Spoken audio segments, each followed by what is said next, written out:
You can't even hit the target shooting with your eyes closed? A young private laughed loudly when her bullet missed the paper target completely. The entire group of trainees burst into laughter. The girl just remained silent, bowed her head, collected her rifle. But the range officer wasn't laughing. He stepped forward, examined the bullet path carefully, then whispered, "Look at the back wall." The entire range fell silent. Reina Vasquez, 28 years old, small frame, long brown hair tied back neatly. On her first day at the training range, everyone looked at her like a misfit among the muscular soldiers. Whispers circulated. Female soldiers can't compare. This isn't a hospital. When her turn came to shoot, Reina stepped into position, calmly loaded ammunition. The first shot rang out. The paper target remained completely intact. Laughter erupted. New soldier shooting like a civilian. Someone deliberately kicked her ammunition box slightly, showing contempt. Reina just remained silent, didn't react, continued loading rounds. The second shot, third shot. The target still showed no damage. Head shaking and mocking glances surrounded her. But right then, the range officer approached, his eyes focusing on the wall behind the target. He signaled for the entire group to be quiet. A perfect line of bullet holes pierced through concrete, straight as a ruler. Not missing, but absolute precision at a much greater distance. No one was laughing anymore. No one dared to speak. What the trainees were witnessing wasn't failure. It was demonstration of capabilities that exceeded their understanding of marksmanship. Reina hadn't been aiming at the paper target at all. Her misses revealed shooting skills that operated on a completely different level from what training exercises typically measured. She was engaging targets that others couldn't even see. The precision required to create that pattern on the back wall demanded understanding of ballistics, wind calculation, and equipment mastery that went far beyond basic military training. Her calm demeanor during the mockery wasn't weakness. It was the controlled presence of someone who had operated under much more intense pressure and understood that opinions were less important than capabilities. The way she handled her rifle revealed muscle memory that came from extensive field experience rather than classroom instruction. Every movement was economical, purposeful, designed for effectiveness under combat conditions. Her choice not to defend herself verbally suggested understanding that actions would speak more convincingly than arguments. She was letting her marksmanship demonstrate her worth rather than trying to convince people through words. The range officer's recognition of what had actually occurred revealed his own experience with advanced shooting techniques. He understood that he was witnessing something extraordinary disguised as ordinary training. The silence that followed the revelation wasn't just surprise. It was the collective realization that assumptions about capability could be fundamentally wrong, and that judging performance required understanding what was actually being measured. A teammate later recalled, "The silence that day was heavier than gunshots. I understood then, some people don't need to show off. They just let the truth speak." Even though the range officer had recognized her unusual skills, most soldiers still didn't acknowledge Reina. They spread rumors. She just got lucky. Some people even called Reina Doc Shooter, the medic's marksman, hinting at her past in medical service. Reina remained quiet, always choosing corners of rooms, cleaning her own rifle, recording her own results. One afternoon, the range's camera system was reviewed after a technical malfunction. In the footage, Reina clearly adjusted her rifle using only wind sense and muscle reflexes, never using the scope. The old officer shook his head. This isn't a new soldier. This is someone who's been through battlefields. Rumors flared again. Who had she been? A young soldier found a clue. On Reina's backpack was a Kraken unit insignia, a special counterintelligence squad thought to have been disbanded long ago. From that day, everyone's attitude changed completely. But instead of respect, they became wary, even distant. During a night shooting exercise, when the range's electrical system flickered, Reina was the only one who remained calm, removing ammunition and safely adjusting a jammed rifle. A young officer standing nearby exclaimed, "No one teaches this skill in school. Only people who have been on the front lines would know." The question repeated in everyone's mind. Who was Reina Vasquez really? What the soldiers were beginning to understand was that they were in the presence of someone whose background exceeded anything their training had prepared them to recognize. The Kraken unit insignia wasn't just military memorabilia. It was evidence of service in operations that were classified beyond most people's clearance levels. These were missions that officially didn't exist but had shaped the course of military conflicts. Reina's ability to function equipment under stress revealed training that went far beyond standard military instruction. Her movements were those of someone who had maintained weapons under combat conditions where failure meant death. The night shooting exercise had been a test that revealed her true capabilities to anyone trained to recognize them. While others struggled with equipment malfunctions, Reina had demonstrated mastery that came from experience in situations where such problems were routine challenges rather than emergencies. Her emotional detachment from the speculation about her background suggested psychological conditioning that characterized special operations personnel. She had learned to compartmentalize personal recognition from operational effectiveness. The wariness that replaced mockery reflected the soldiers' growing understanding that they were dealing with someone whose experience and capabilities were fundamentally different from their own. "How does someone learn to stay that calm under pressure?" one soldier asked his teammate, watching Reina work with mechanical precision while others struggled with basic equipment issues. The technical skills she displayed weren't just individual capabilities. They were indicators of training in environments where such skills were essential for survival rather than professional development. Her continued choice to remain in training status despite obvious overqualification suggested either official assignment to the program or personal reasons for seeking anonymity among conventional military personnel. The range staff began treating her differently, not with the casual authority used with typical trainees, but with the careful respect reserved for personnel whose true capabilities were unknown but clearly significant. A soldier later said, "I remember that day. Strong wind, darkness everywhere. We were shaking, but she calmly adjusted every detail, like everything was already too familiar to her." As speculation about her identity intensified, Reina maintained the same quiet professionalism, neither confirming nor denying the growing recognition that she was far more than she appeared to be. One day, the base received an alert. Enemy snipers positioned around the northern Rock Hills. A SEAL reconnaissance team was pinned down. SOS signals broadcast. "We can't get through." Everyone looked around. No one dared accept the mission. Reina stepped forward, requesting permission from the range officer. "Let me try." Initially, they strongly objected. "You're just a trainee, not qualified for this." But the range officer nodded. "Give her the rifle."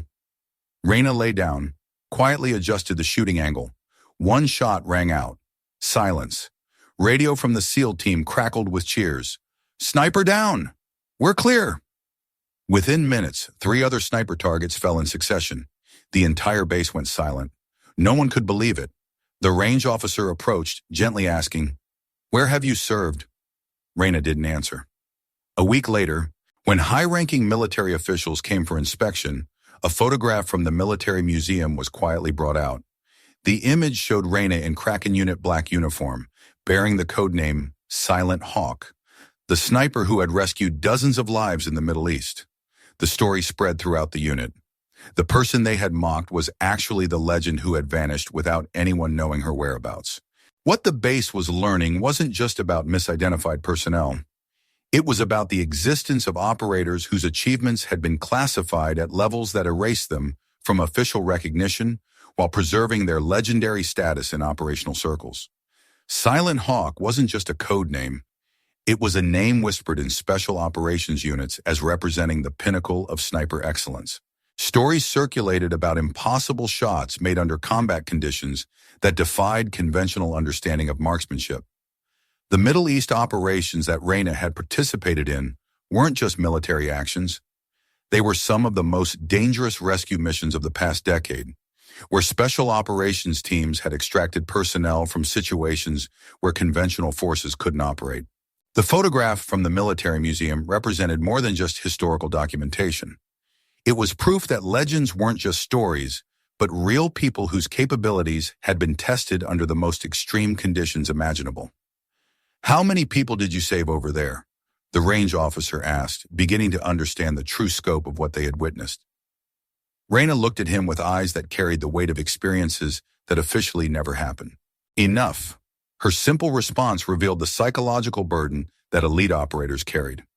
Each successful mission had saved lives, but had also required choices and actions that stayed with operators long after they returned from deployment. The SEAL team that had just been rescued radioed their gratitude, not knowing that they had been saved by someone whose reputation in special operations circles exceeded that of most people they had ever worked with. The 3 additional sniper eliminations that Reina had accomplished weren't just tactical victories. They were demonstrations of capabilities that had been honed through operations where such precision was the difference between mission success and catastrophic failure. Her choice to remain anonymous despite her achievements reflected the ethical foundation of Special Operations Service. Mission success mattered more than personal recognition, and the most important victories were often the ones that remained classified. The museum photograph that had finally revealed her identity showed Reina surrounded by equipment that represented the cutting edge of military precision, shooting technology, in locations that were still classified years after the operations had ended. "Why did you come here?" someone asked. Reina was quiet for a long moment. "Because I wanted to remember what it felt like to train for war instead of fighting one." Her confession revealed the psychological complexity of transitioning from active operations to conventional military life. The training environment allowed her to maintain her skills while distancing herself from the life or death decisions that characterized her previous service. The base personnel were beginning to understand that they had been working alongside someone whose experience with actual combat far exceeded their own, whose achievements had been hidden not from shame, but from the security requirements that protected ongoing operations. As word spread about Reina's true identity, the mockery that had seemed harmless revealed itself as ignorance of sacrifice that had made their own safety possible.